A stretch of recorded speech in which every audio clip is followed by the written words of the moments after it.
నమస్తే, welcome to 6 TV. నేను Radhika. Details చూస్తే దేశంలోని జాతీయ పార్టీలన్నీ కలిసి ప్రాంతీయ పార్టీలను ఎదగకుండా చేస్తున్నాయని ఫైర్ అయ్యారు బీఆర్ఎస్ మాజీ ఎమ్మెల్యే గొంగిడి సునీతా మహేందర్ రెడ్డి.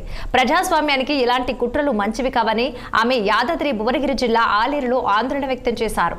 రాష్ట్రంలోని గులాబీ పార్టీ నేత కేటీఆర్ ను ఇబ్బందులకు గురి చేయడం అందులో భాగమేనన్న సునీత రాజకీయంగా ఎదుర్కోవటానికి శక్తి లేకనే కక్ష సాధింపులకు పాల్పడుతున్నారని మండిపడ్డారు.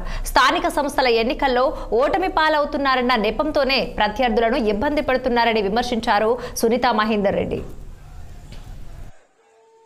అసలు రేవంత్ రెడ్డి గారు ప్రభుత్వంలోకి వచ్చినప్పటి నుంచి కుట్రలు చేస్తా ఉన్నాడు. అటు కేసీఆర్ గారిని టార్గెట్ చేయడం, కేటీఆర్ గారిని టార్గెట్ చేయడం, ఎటుపెట్టి బీఆర్ఎస్ నువ్వు మనం ఇబ్బంది పెడితే మనం ఆ స్థలాన్ని ఆక్రమించుకోవచ్చు, రూరల్ ఏరియాల రేపు భవిష్యత్తులో ఇబ్బందులు రాకుండా చూసుకోవడానికి ఆయన చేస్తున్న ప్రయత్నం.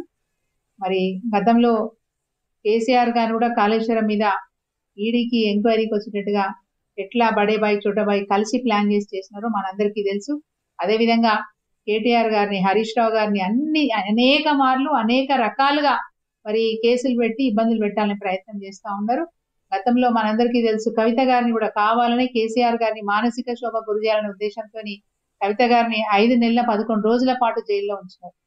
ఈ విధంగా మరి కేసీఆర్ గారిని, కేటీఆర్ గారిని టార్గెట్ చేసుకుంటూ బీఆర్ఎస్ పతనాన్ని కోరుకుంటున్నారు. వాళ్ళు ఎంతైతే పతనాన్ని కోరుకుంటున్నారో అంత ఉవ్వెత్తున రేపు ఖచ్చితంగా ఏ ఎన్నిక వచ్చినా, ఎలాంటి సందర్భం వచ్చినా బీఆర్ఎస్ పార్టీ ప్రజల మన్నలతోని, ప్రజల ఆశీర్వాదంతో తప్పకుండా రేపు రేవంత్ రెడ్డి ముక్కు నేలకు రాసే విధంగా అంత ఎత్తుకు ఎదుగుతుంది. ఖచ్చితంగా ప్రాంతీయ పార్టీల్ని మీరు ఏదో తక్కువ అంచనా ఇస్తా ఉన్నారు.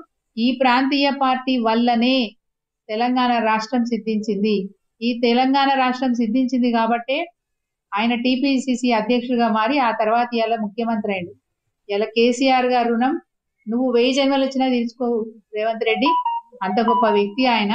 ఈ రాష్ట్రానికి ఒక గుర్తింపు తీసుకొచ్చిన అటు ఐటీ శాఖ మంత్రి కేటీఆర్ గారు కావచ్చు, అన్ని రంగాలలో మరి తెలంగాణ రాష్ట్రాన్ని అగ్రస్థానంలో ఉంచిన కేసీఆర్ గారు కావచ్చు. తెలంగాణ ప్రజలు ఎప్పటికి కూడా వాళ్ళని మర్చిపోరు.